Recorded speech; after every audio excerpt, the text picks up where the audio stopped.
To see now the methods in the string methods. So we have different methods using that we can manipulate the strings. For example, we have a string 1 is equals to Python. I want to change the case.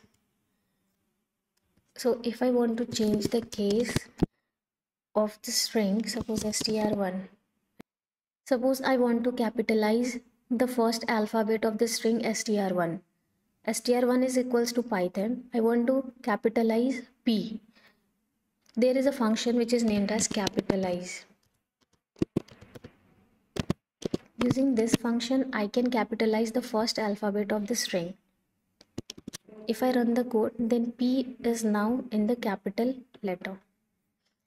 Apart from this function, we have different other function.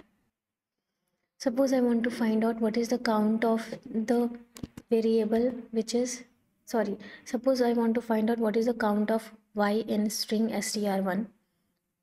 We can use the function as a count.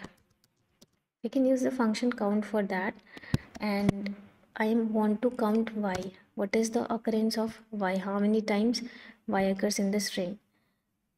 So it says y not defined. Okay, because y needs to be in this, because y is the string, so we need to put that in the single or double quote. Now here, if I add 2 more y, then the count becomes 3. That was about the count method. It is going to return the number of occurrences. Next, we are going to study about the other method, that is the swap case. If I want to swap the case, the string 1 is written in the capital letter. I want to convert it into the string is written in the lower letter or lowercase. We want to convert the lowercase into uppercase. How to convert it? In order to convert the lowercase into uppercase, we have to use the method that is swap case. So with the help of swap case, we can convert the case corresponding from the lowercase to uppercase and uppercase to lowercase.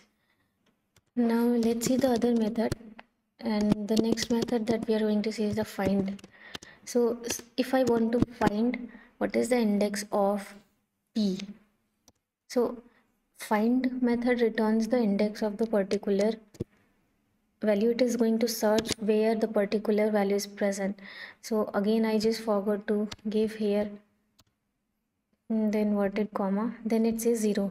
Obviously P is lying at the 0th index, so it returns 0. Now the other method that we are going to see is lower method. It is going to check and return true or false based on the value that we are going to check here. Suppose we are going to check string str1. Is it in lowercase? So yes, this is in lowercase, so it returns true.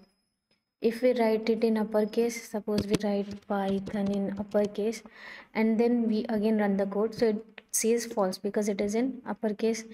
And we have the other method that is uppercase.